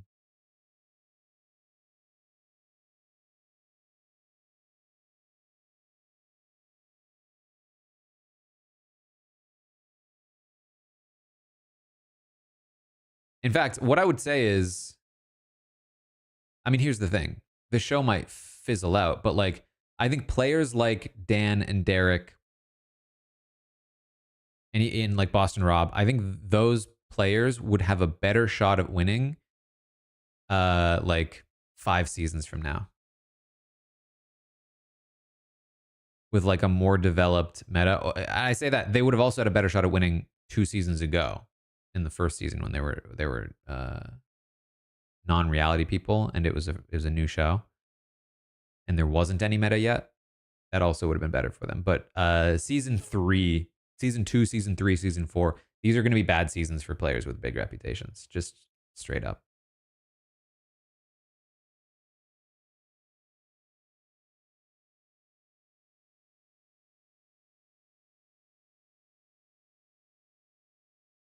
Traitors All Stars.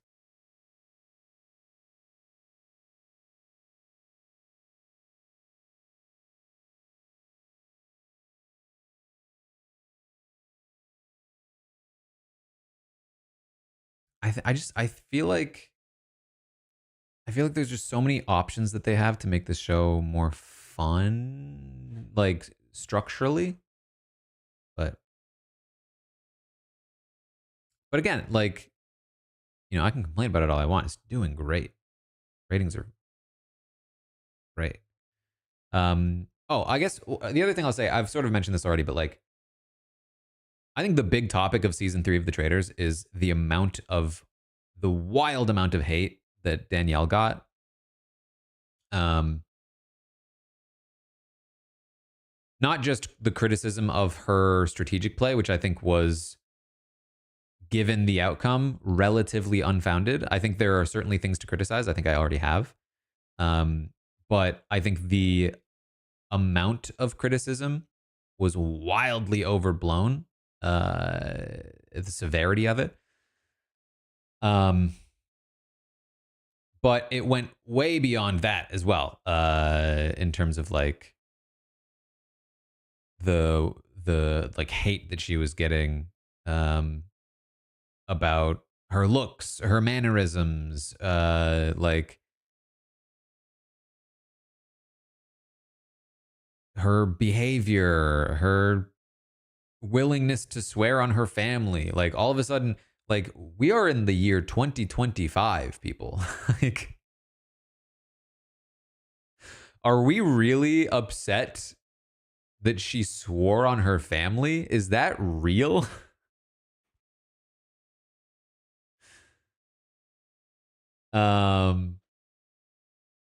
Yeah, people are upset about her theatrics. Like,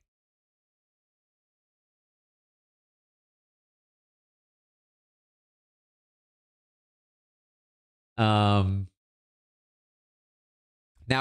this, as Shakespeare points out, this is what I will say. I do think that there is some justified criticism about the relationship that she had with Carolyn. I do think that there were times where I personally was like, Danielle, come on. But I do not think that those times warranted the amount of hate that she received. And you know, it is not lost on me, nor should it be lost on anybody else watching this, that this is Danielle Reyes, who had a similar amount of backlash from her cast and from fans at times over 20 years ago. Danielle Reyes, a black woman who dominated a season of Big Brother using tactics that were deemed, you know, not fair, inexcusable. There was a lot of talk at that time that she's a mother and she's doing these things. And she is just she is like the classic example of, in Big Brother, of a black woman who strategically dominated and was given and was hated for it, right?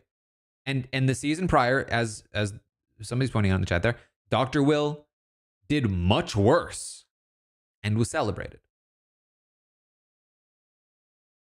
And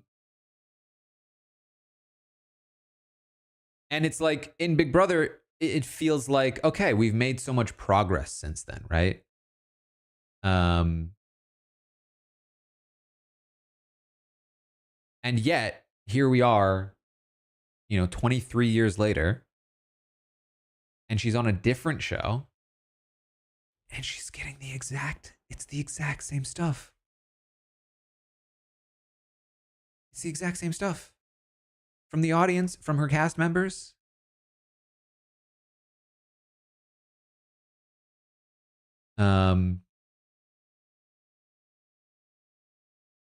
And given the current state of the world, I guess it shouldn't be that surprising, but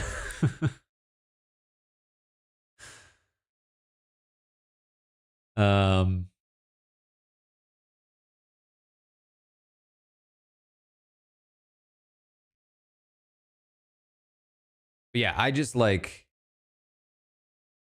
think in general the Traitors fan base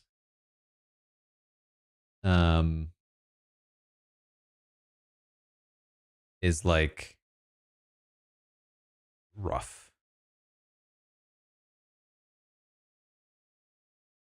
And I think that's kind of true for a lot of shows. I think Survivor has gotten better about this.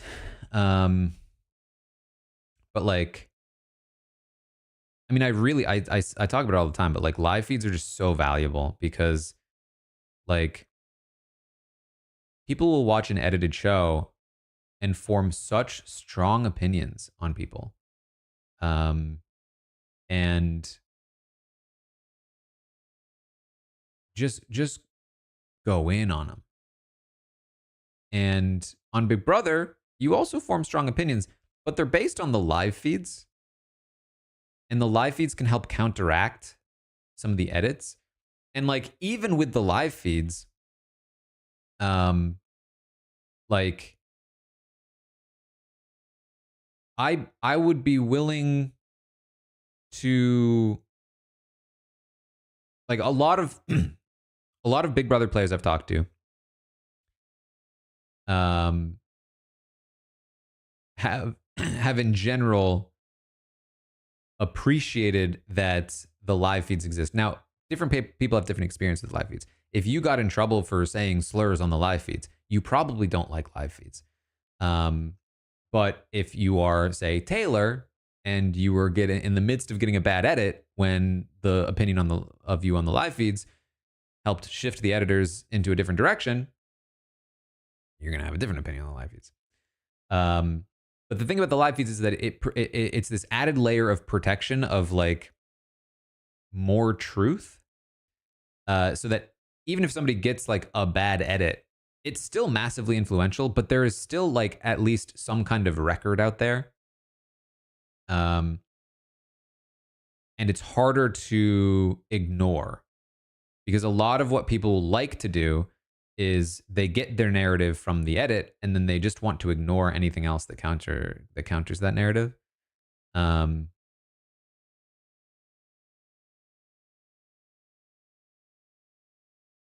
it's easy to do when like the only thing that counters the narrative is the person themselves in interviews saying this isn't true. Like, oh well, I don't like them anyway, they're lying.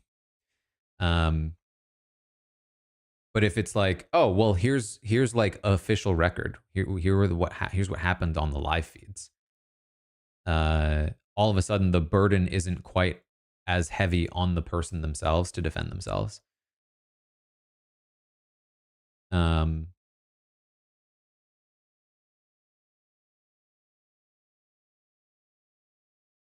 Okay, so I actually wasn't aware of this. What is the cheating scandal? Because so they mentioned this in the reunion, I think, about like claims that Danielle told Britney she was a traitor.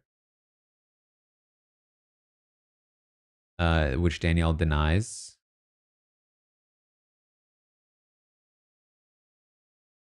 And for the record as well, um, knowing these people probably much better than most Traitors viewers, having watched them on their seasons, having watched them on live feeds, having spoken to them myself. There's no way Danielle told Britney she was a traitor. Danielle famously, and I think she used this in her defense to some degree. Danielle gets screwed over in Big Brother All Stars because she is somebody that did not break NDA and pregame.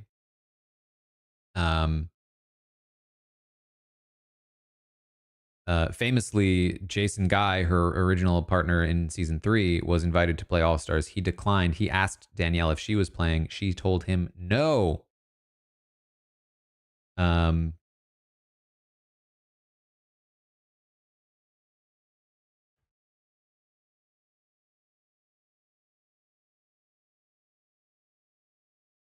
She is, and I guess you could probably say like maybe she learned from that and decided to play differently, but she definitely is not the kind of person who is like going to, I think, be willing to like go outside the rules. But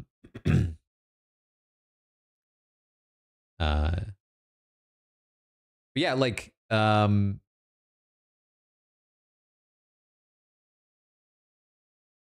somebody said up here, yeah, we all thought Janelle knew Dan was a traitor. Wasn't because he told her, it's just because it's obvious to people who know them. Yeah.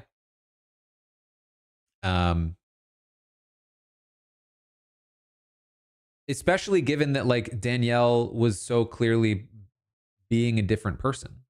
And Britney was the only person who, one of the few people who like actually knew Danielle outside of the game. So like, I mean, you could say that by Danielle playing a character, she was basically telling Britney that she was a traitor because Britney was the only person who knew that that was different. But I don't think that's like, I don't think that's intentional, because I don't think she was intentionally trying to let Britney know she was a traitor, especially when they still weren't on good terms.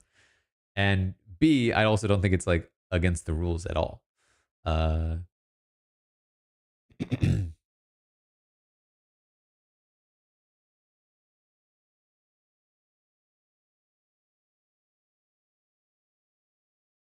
No, they're not close friends, but Britney has specifically played a game with Danielle before, right?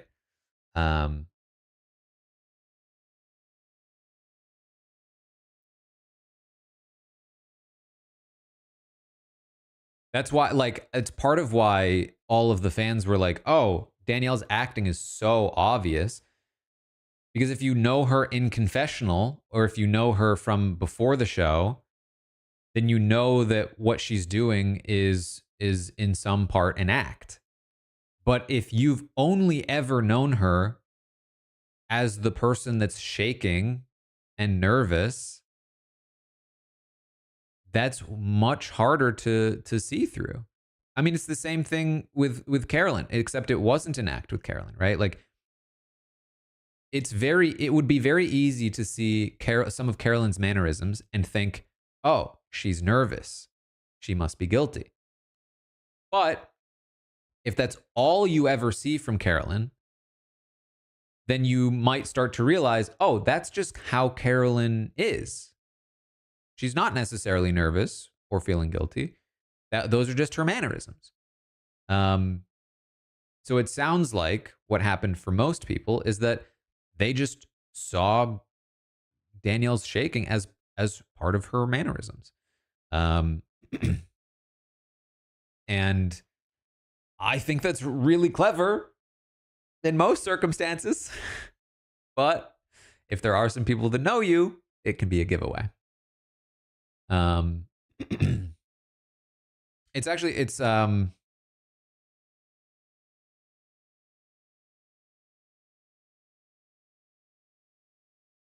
a very small scale. When I played like the game of Sequester years ago now, I was playing with some people who knew me and many people who didn't. And I had to, depending on like the room I was in, slightly change how I approached conversations. I started in a room with people who didn't know me, and I was able to like play up this more kind of like friendly, innocent vibe. But anytime I got into a room with one of the people I pre-gamed with or people who knew me from podcasting, um, I was more like, you know, a little bit more like me as a like, oh, I'm a strategist. And that was very funny because there was a moment when I played that game where I was in a room with somebody I'd pre-gamed with but didn't know who I was, and I had pre-gamed like friendly Taran. Like, hey, we're both cat owners. Like I'm so nervous. And then also with somebody who knew me from podcasting. Um and it was a very funny situation because it was like I was having to like walk this line of two different like versions of myself, and I just wanted to get out of that room as soon as possible. But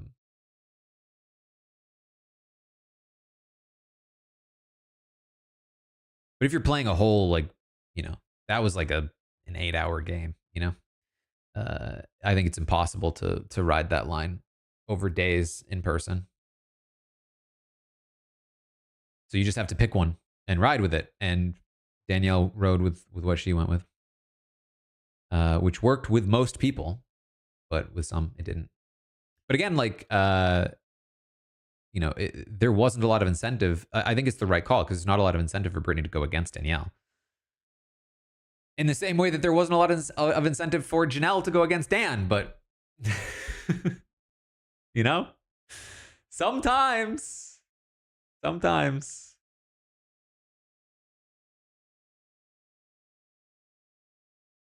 I mean that's another one too. Like Janelle going against Dan as hard as she did, so wild, so wild. Screwed them both. Um, in the same way that like Rob going after survivors or letting survivors get voted out, like it's such a simple concept. You need your allies as much as possible. It doesn't matter whether or not they're traitors.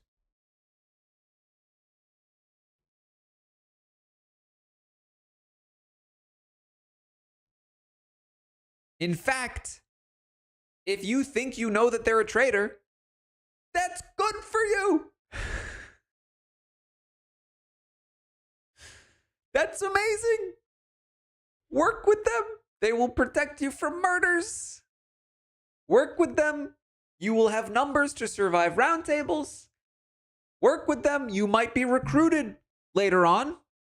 And if you're not, you can vote them out because you know they're a traitor.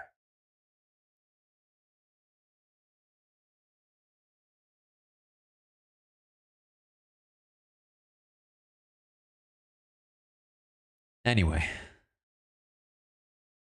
Any other questions before we wrap up here?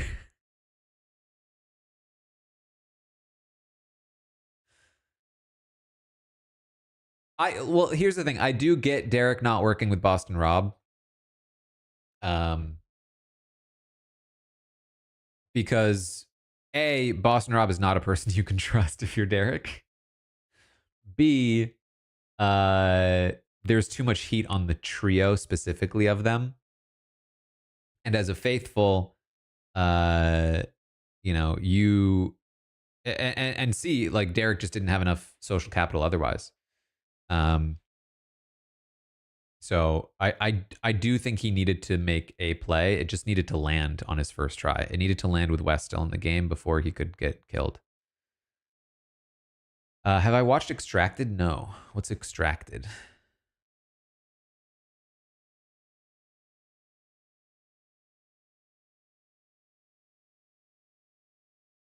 Groundbreaking survival competition.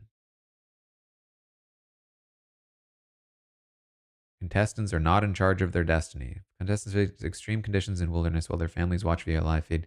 and can decide their fate by negotiating to send essential lifelines or by pressing the extract button, moving their family from the competition. Is it good? I'm not gonna lie, that description does not sound good.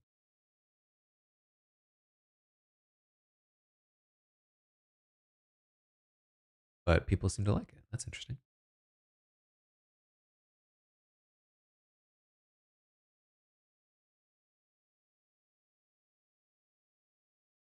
Do I agree with Will's statement that people venturing on to other shows hurts them overall as they typically don't do as good as they did on Big Brother? No, I don't agree. I mean, it depends. It depends on what you mean by hurt.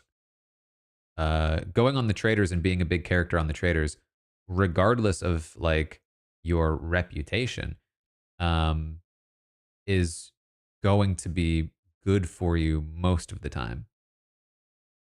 Even somebody like Dan, who has an immaculate reputation in Big Brother, comes onto the Traitors and takes a big hit.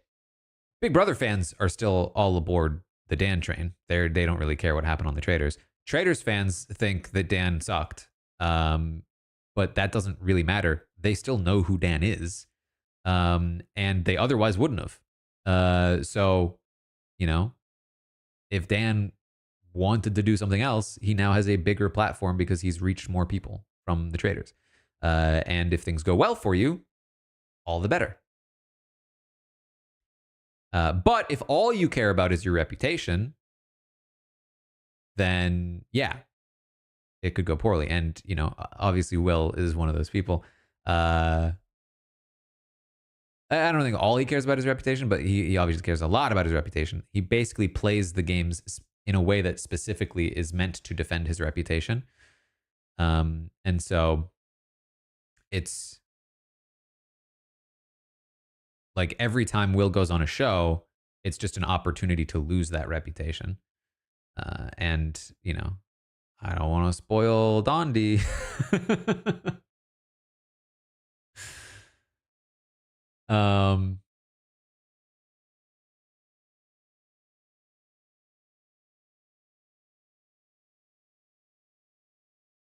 Anyway,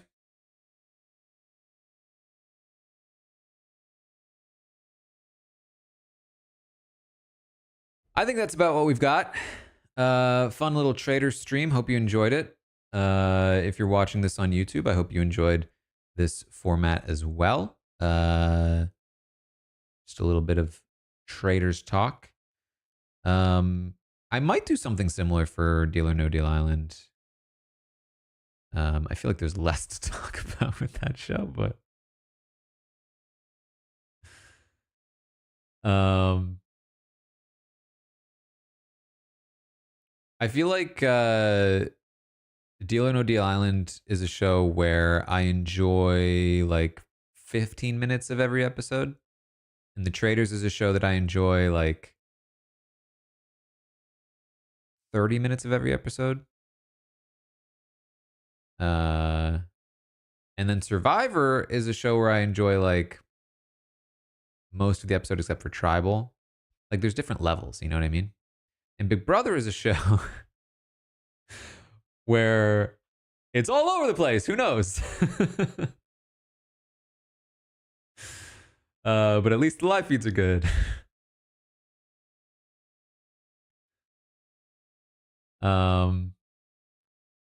I've not seen David play Australian Survivor, but I love him on Deal or No. Watching David on Deal or No Deal Island is the closest I've come to wanting to watch Survivor Australia since they announced that there were going to be a bunch of American players on the next season.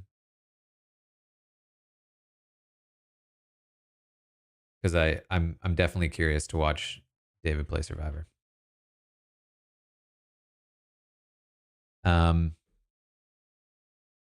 All right.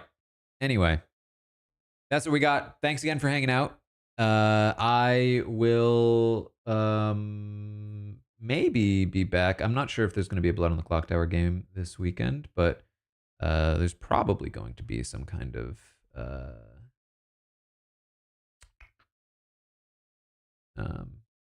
Goose Goose Duck. Oh yeah, I forgot Will Neff loves Survivor and does those watch parties.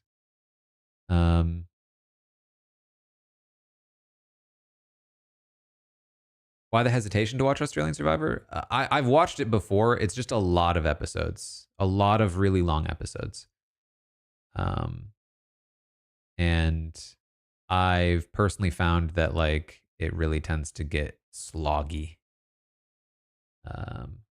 But I've also like not seen some of the better seasons that people have liked. Like I watched the first two of the when it got revived, basically, and I thought it was very good at first, but then kind of really slowed down.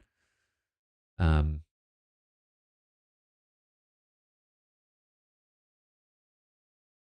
it also doesn't help that like a large part of watching reality TV for me at this point is like getting to talk about it and be part of discussion, and there's just not as much around Australian Survivor.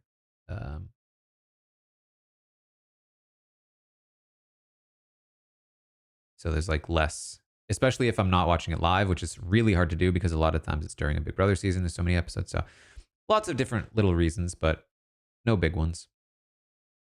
But anyway, that's what we got. Thanks again for hanging out. Make sure you check out the Tastemakers if you want my opinion on scripted things. Wheel of Time is coming soon. We're gonna be doing some Wheel of Time recaps if you want to check out those. And yeah, that's it. Thanks, and I will see all of you next time.